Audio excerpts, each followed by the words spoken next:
Today, what do you get the person who has everything except a mech? The answer is in the question, and this is CheckPoint.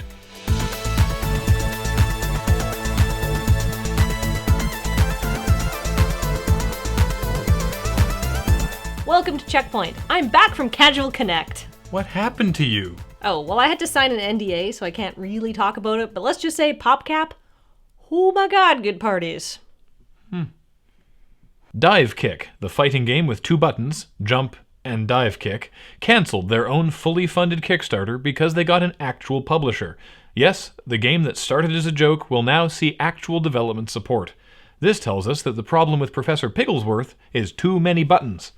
The game will now have a context-based one-button control scheme that will make your pig fight, oink, or copulate depending on its relative position to other pigs in the level.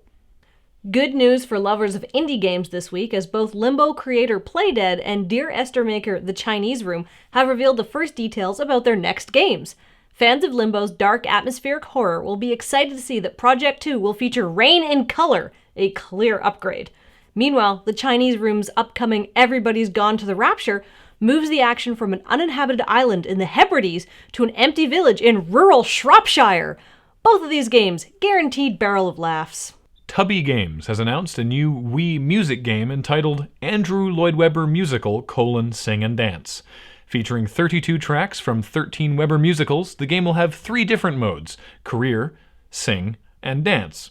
Now, while Webber's music is ranked somewhere between generally popular and barely tolerable, nobody goes to see one of his productions for the dancing. And really, where am I going to get a pair of roller skates and the space in my living room to use them?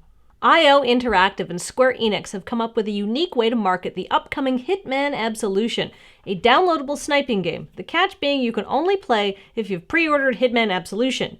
But people who do play, however, will be able to win fabulous monthly prizes for racking up high scores, and the player with the highest score will be crowned the UK's Ultimate Assassin at the Golden Joystick Awards.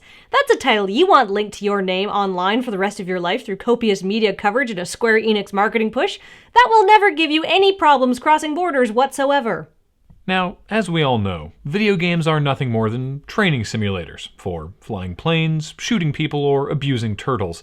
But there's a whole section of the gaming population whose finely honed skills were useless. Until now.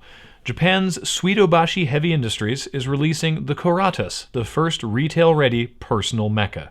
The downside, it costs $1.3 million US. The upside, you can ride inside it or control it remotely via iPhone. Downside, it only fires BB pellets. Upside, it triggers to fire when you smile, so there's no theoretical time when it's not firing. Do you like gaming history? Do you $150,000 like gaming history? Well, the eBay seller of a Legend of Zelda prototype Nintendo cartridge for sure hopes so, since that's what he's selling it for. As a bonus, it does come with a mint copy of the retail release, which has got to be worth like $50, so it's really actually only selling for $149,950. And sure, while this prototype may be exactly the same as the retail version of the game, you'll know, mostly because it's an ugly-ass orange color and has a crappy label on it. So, $150,000 well spent. How about this? You buy 150,000 copies of Super Mario Bros. And Duck Hunt, and then build a throne out of them.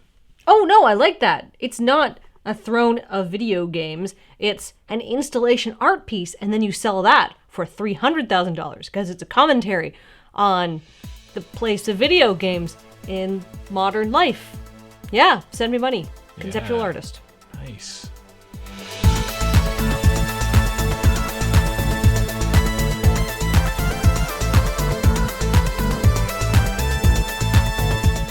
Coming up, with Kratos fighting Fat Princess and Daniel Fortescue versus a guy from Killzone, PlayStation All-Stars isn't sure what it wants to be. Except Smash Brothers. It definitely wants to be Smash Brothers.